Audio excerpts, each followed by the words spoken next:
Olá, senhoras e senhores, sejam bem-vindos em mais uma videoaula do curso de Física Moderna 2.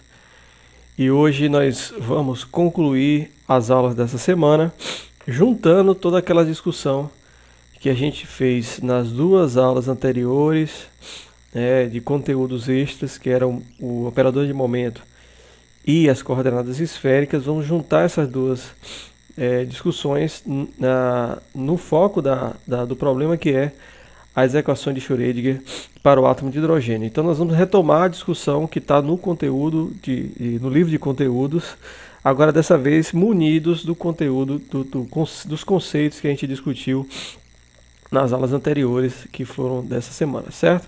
Então vamos lá continuar a nossa discussão. Então hoje vamos falar sobre a equação de Schrödinger em coordenadas esféricas. Devido à simetria esférica do átomo de hidrogênio, como eu falei para vocês, o átomo de hidrogênio ele tem simetria esférica, então é conveniente escrever as equações de Schrödinger em coordenadas esféricas. Essa daqui é a equação de Schrödinger em coordenadas esféricas. Parece uma coisa completamente diferente do que a gente viu em coordenadas retangulares, mas é porque a transformação da equação para sistema de coordenadas, ela exige alguns passos a mais além das equações que a gente viu nas aulas de coordenadas esféricas. Ali eram equações que mudavam apenas as coordenadas, mas na equação de Schrödinger, como envolve derivadas, então a gente precisa também fazer a transformada dos diferenciais. Então por isso que a equação ela fica mais comprida, mas acreditem, ela é a melhor maneira para se resolver o problema do átomo de hidrogênio. Então, essa é a minha equação de Schrödinger em coordenadas esféricas. Vejam que as derivadas agora, elas dependem de r, θ e φ. Então, eu tenho aqui o r, que é o vetor, que é a coordenada é uma das coordenadas do sistema de coordenadas esféricas. Eu tenho aqui a derivada da função de onda em relação a r. Eu tenho aqui outra derivada em relação a θ. Veja aqui em relação a θ. Então, as coordenadas x, y e z elas somem e passa a dar lugar a coordenadas r, θ e φ, certo? Então essa é a minha equação de Schrödinger tridimensional em coordenadas esféricas.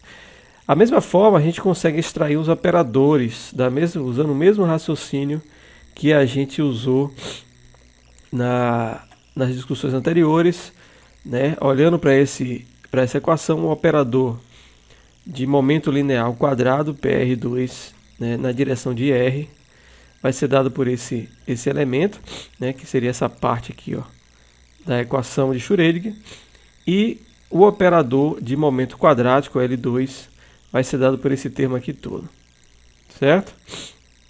Então esse aqui seria o operador de momento angular em coordenadas esféricas. Da mesma forma que a gente fez lá na discussão do problema do poço de potencial infinito 3D, a gente vai propor uma solução para essa equação de Schrödinger como um produto de três funções independentes, uma dependente apenas de r, outra apenas de θ e outra apenas de φ. Então vamos substituir essa equação, essa função de onda na equação de Schrödinger e ver no que é que vai dar. Então, substituindo essa equação, veja que agora, em vez do φ maiúsculo, vai aparecer o produto das três funções aqui, ó, r, θ e φ, r, θ e φ, r, θ e φ, aqui e aqui. Então, a substituição direta e aplicando essas derivadas aqui, lembrando que eu tenho a derivada do produto, se bem que aqui o θ e φ são constantes em relação a r, então isso sai da derivada, então a gente vai acabar resolvendo essa derivada dessa forma, certo? Eu tenho a impressão que aqui não é DDT,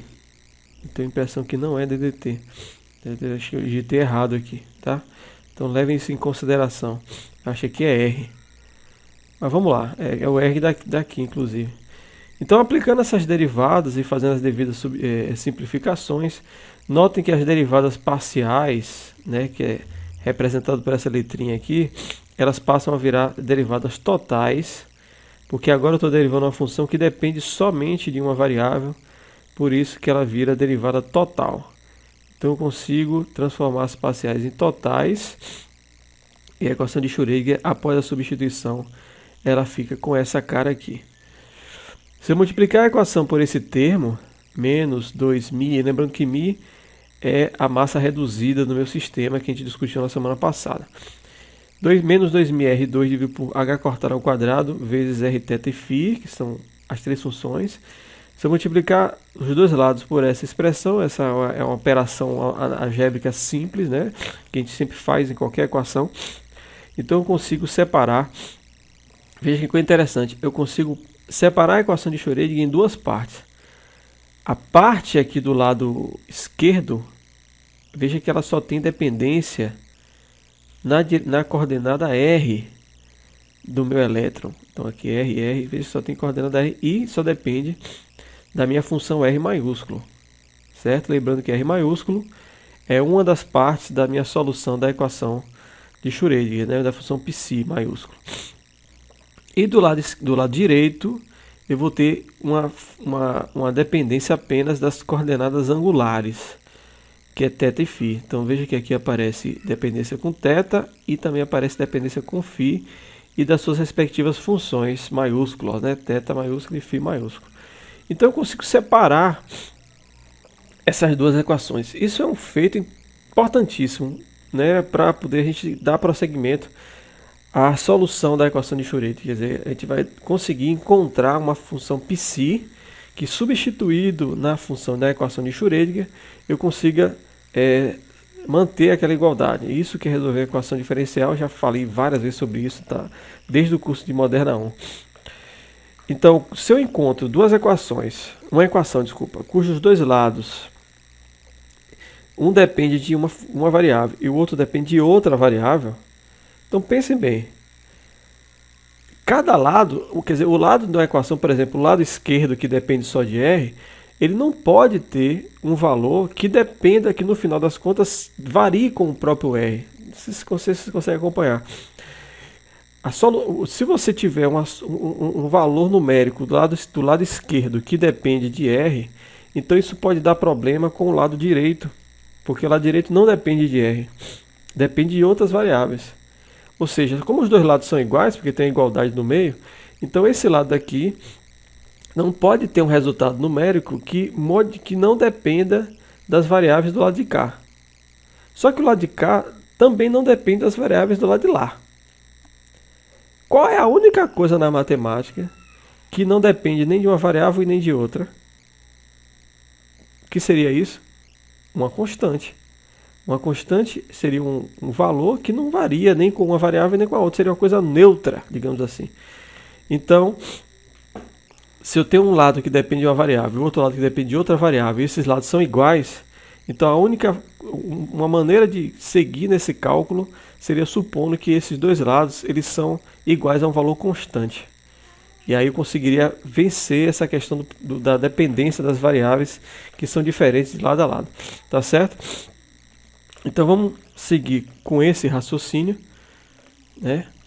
Antes de seguir, é importante a gente nomear esses dois lados. Então isso aqui a gente chama de parte radial, isso aqui a gente chama de parte angular da equação de Schrödinger do átomo de hidrogênio. Então cada lado da equação deve ser numericamente igual a uma constante pelas razões que eu expliquei para vocês. Então eu posso com isso separar as duas equações. Então a parte radial ela vai virar uma equação separada da parte angular.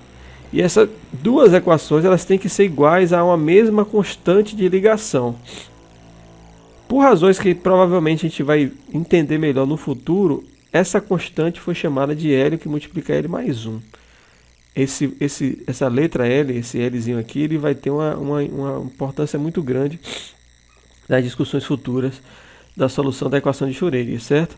Mas por enquanto considere como sendo simplesmente uma constante de ligação entre as duas equações, a parte radial e a parte angular.